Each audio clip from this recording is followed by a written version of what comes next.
They say no contact is the ultimate power move, the best way to get inside someone's head. But what if I told you there's something even stronger? A strategy so unexpected, so psychologically potent, that they won't see it coming. It's not silence, it's not indifference, and once you master it, you'll never be manipulated again. Most people believe that ignoring someone is the best way to show strength. But true power isn't in what you don't say, it's in what you do. There's a method rooted in Stoicism that makes people respect you, fear losing you, and even chase you, without you having to lift a finger. It's the strategy of strategic detachment, an approach so powerful that it flips the entire game in your favor. And in this video, I'll break it down step by step so you can use it starting today. Here's the truth. No contact works, to an extent. But over time, people adjust. They stop wondering. They stop caring. And before you know it, they've moved on without giving you a second thought. This is why so many people fail at no contact. They think silence alone will make someone obsessed. But the human mind doesn't work that way. People crave certainty, validation, and most of all, emotional contrast. If you simply disappear, they'll find someone else to fill the void. But if you apply this one hidden strategy, they'll feel a loss so deep that they'll be the ones chasing you, even if they don't understand why.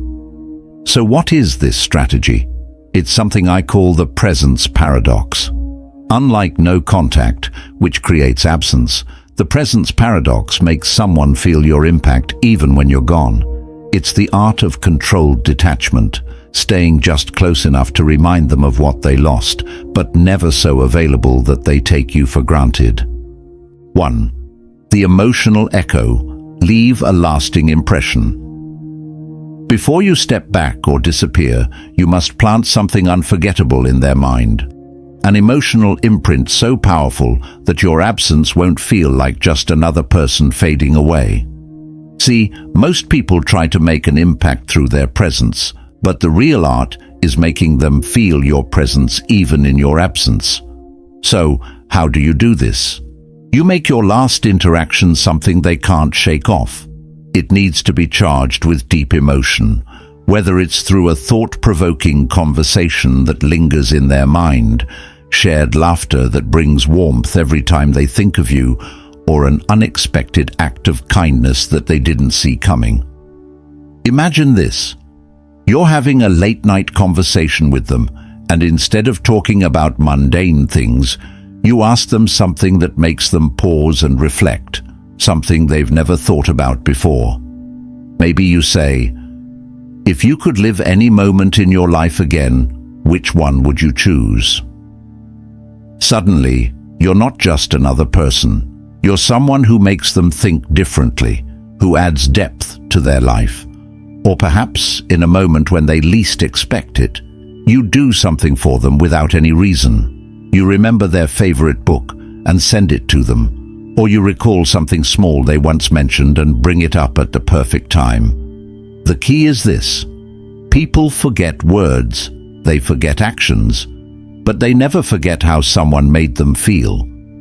If your last moment with them sparks genuine emotion, whether it's intrigue, admiration, nostalgia, or even curiosity, they won't be able to ignore your absence. Instead of just wondering where you went, they'll feel your absence, and that's what creates the emotional echo.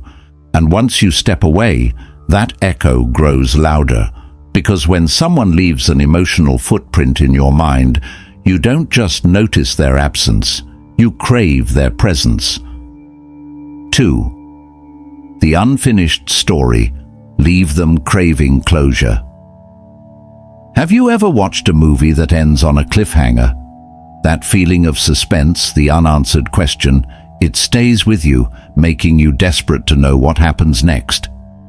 This is the exact psychological trigger you need to use when stepping back from someone. Humans are wired to seek closure. We hate loose ends, unresolved emotions, and unanswered questions. The moment something feels incomplete, the mind fixates on it, obsessing over the missing pieces. If you simply disappear with no trace, people may feel momentary confusion, but eventually they'll move on. However, if you leave an open loop, a lingering mystery, they won't be able to stop thinking about you. So, how do you do this effectively? You plant a seed of curiosity before you step back. This could be a cryptic statement, a half-finished conversation, or a sudden but calm withdrawal that leaves them questioning everything. Imagine this. You're in the middle of an interesting conversation with them, and just when it gets deep, you say, "You know, I've been thinking about something that could change everything, but never mind, I'll tell you some other time." And then you disappear. That unfinished thought will linger in their mind, gnawing at them, making them replay your words over and over. Or maybe you subtly withdraw without explanation. No emotional outburst, no warnings, just a quiet, composed retreat. You were once engaging, full of life, and then suddenly you become distant. This shift in energy will unsettle them, making them wonder, what happened? Did I do something wrong? Why did they leave like that? The key is to be unpredictable. When people can't figure you out, they become consumed by the need to. They start noticing your absence more than they ever noticed your presence. You become a puzzle in their mind, an unfinished story they desperately want to complete. And here's the best part. When someone is left wondering about you, they are emotionally invested in you. Your presence becomes a question they need to answer, a missing chapter in their story that they can't ignore. And that's when you truly hold power over their thoughts. 3. Selective engagement. Keep them guessing. Silence is predictable. It's a common tactic, sure, but it's also something that eventually loses its power. People get used to it. It becomes background noise. But here's the thing. Controlled, strategic presence. That's the real game changer. You see, when you disappear completely, people will start to wonder for a while, but over time, they'll come to terms with it. However, when you give just enough of yourself to remain on their radar without revealing too much, that's when the real intrigue begins. You keep them guessing. Selective engagement is all about knowing how to show up in small, calculated ways that spark curiosity. You're not chasing them, and you're definitely not begging for their attention. Instead, you're letting them know you still exist, just enough to make them question what you're up to, what you're thinking, and whether they've truly lost you. Let me break this down for you. Imagine you've been distant for a while, and then, out of nowhere, you reply to their text with something brief like, "Yeah, I've been good. Hope you are too." It's neutral, unassuming, but it's just enough to make them pause and think, wait a second, why did they respond now? What's going on? Or maybe you update your social media with something subtle. It could be a picture of a place you've been, or a quote that speaks to your current mindset. Something that feels relevant, but not too personal. This isn't about telling them what you're doing. It's about letting them feel your presence without you ever directly reaching out. Selective engagement can also be about the casual interactions you have with mutual friends. A quick, light-hearted conversation with someone they know can suddenly make them feel like they've been left out of something. They'll wonder if you've been talking to others, or if you're just doing fine without them. And that, my friend, is the feeling you want to create. The key. Here is balance. You're not sending mixed signals. You're not playing games. You're showing them just enough to make them realize you haven't disappeared, but you're also not offering them everything. The mystery of your controlled presence, without explanation or reason, keeps them on edge, wondering what's next. And remember, the more you master selective engagement, the more you maintain power over your own narrative. You stay just out of reach, And that's exactly how you get them to keep coming back to you mentally. 4. The mirror effect. Reflect their actions with detachment. When someone starts to ignore you, most people's natural instinct is to chase after them, to call, text, or try to fix the situation. It's the emotional reaction we all have. We feel rejected and we want to reverse it, to regain control. But what if I told you the real power lies not in chasing, but in mirroring their actions with calm detachment? The Stoic way isn't about running after someone who pulls away. It's about reflecting their behavior back at them, but with a sense of indifference. Let's break this down. Picture this. You've been engaging with someone, and out of nowhere, they become distant. They stop texting, stop initiating conversations, or even seem uninterested in your presence. The average response is to chase them, to seek answers, to beg for their attention. But here's where the magic happens. Instead of doing that, you mirror their behavior. If they pull away, you pull away too, but not out of frustration or anger. You do it calmly and with a sense of emotional detachment. By doing this, you create an illusion that you are in control, that you are unaffected by their withdrawal. And here's the trick. People hate losing control. When they sense that they're the ones losing your attention, it's like a switch flips in their mind. Suddenly, they become more invested in regaining your focus. They start chasing you instead. Now, you might be thinking, but won't that just make me seem cold and distant? And it might, but that's exactly the point. Stoicism teaches us to embrace emotional self-control, not to give in to every emotional impulse. The moment you stop chasing and start mirroring their behavior with calm indifference, you stop giving them the power over your emotions. This is what the Stoics call detachment, not emotional coldness, but rather the ability to remain unaffected by external circumstances. By refusing to chase them, you send a strong signal that your worth is not tied to their attention. And that's when they begin to question, why aren't you chasing me? What happened to the attention I once had from you? Here's an example. Let's say you've been texting back and forth with someone, and then suddenly they stop responding. Instead of bombarding them with texts or reaching out desperately, you take a step back. You let the silence speak for itself. You don't run to fill the gap with more words. You simply wait. And as you do this, they may start feeling a sense of urgency. After all, they no longer have your attention, and that's a feeling most people can't stand. When you mirror their detachment with your own, it flips the script. They may have once been in control, but now they're the ones feeling uncertain, questioning whether they still have your interest. The more indifferently you pull away, the more they'll want to regain what they think they've lost. And in that moment, you've shifted the power dynamic. They become invested in you, not the other way around.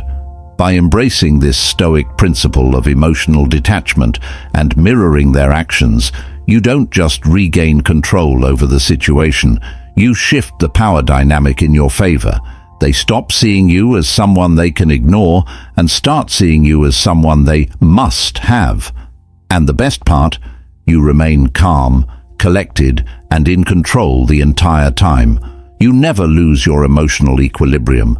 You mirror their behavior not with desperation, but with quiet confidence. And in doing so, you make them chase you instead. 5. The final blow. Self-sufficiency. Thrive and let them question everything. You've probably heard it before. The best revenge is living well. But this isn't about getting back at someone. It's about showing them that your life is thriving without them. The most attractive thing you can do when someone steps away from your life is to prove that you don't need them. And you don't do this through words or pleading actions. You do it through one simple thing: action. Think about this. When someone pulls away, it can be easy to fall into the trap of self-doubt.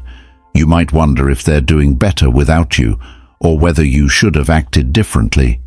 But here's the secret. The most powerful move you can make is to show that your life, in fact, improves without their presence.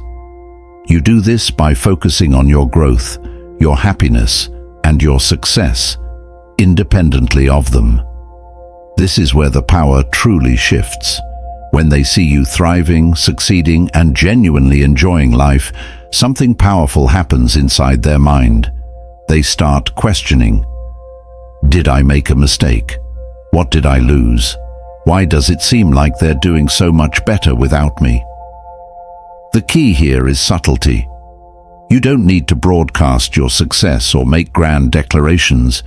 You don't need to say, "I'm so much better off without you," because that will sound bitter and resentful. Instead, you let your life speak for itself. Picture this. You've been quietly focusing on your goals. Maybe you've picked up a new hobby, you've been hitting the gym, or you've focused on advancing your career. You're spending time with your friends, exploring new interests, or traveling. All of a sudden, they start to see these changes, not through anything you say, but through what you're doing. They see you becoming a better version of yourself, living a life that seems more fulfilled, more joyful. And here's where it gets interesting. Their mind begins to torture them with one simple thought. Did I make a mistake? Why? Because they realize you're doing just fine without them.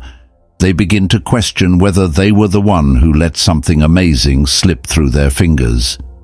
The more you grow and succeed, the more their internal dialogue becomes clouded with regret. They thought they had control. They thought you needed them, but now they see you thriving without them. That's the final blow that shifts the power dynamic. You don't need to beg, chase, or try to convince them you're better off. The beauty of self-sufficiency is that it's not dependent on anyone else's validation. You're doing it for yourself. The success and happiness you find become the silent proof that you don't need them to feel fulfilled. The more you thrive, the more they start wondering why they let you go. And the best part, when someone sees you thriving independently, they start to feel a bit of that insecurity. They begin questioning whether they were the one who made the mistake. They wonder if they missed out on something great, and it makes them come back to you, not because you asked them to, but because they can't stand the thought of losing someone so self-sufficient, so powerful. In the end, self-sufficiency isn't just about proving your worth to others. It's about showing that you have everything you need within yourself. And when someone sees that, when they see you thriving on your own, they'll feel the power shift in your favor. They'll wonder if they made a mistake, and that thought will linger long after they've gone. That, my friend, is when the real power is in your hands. Here's what makes this strategy even more powerful. Unlike no contact, which relies on the absence of communication, the presence paradox keeps you in their mind, subtly pulling strings without seeming like you're trying. It's psychological dominance without aggression, and when you master it, you'll never have to worry about being ignored, played, or manipulated again, because you'll always be in control. No contact works, but it's not the final answer. True power comes from strategic detachment, the ability to create an emotional impact, leave an open loop, and engage selectively while maintaining your self-sufficiency. When you use the presence paradox, you're not just ignoring someone, you're making them feel your absence in a way they can't escape. If you want to learn more strategies like this, subscribe now or watch the next video to dive even deeper into Stoic psychology.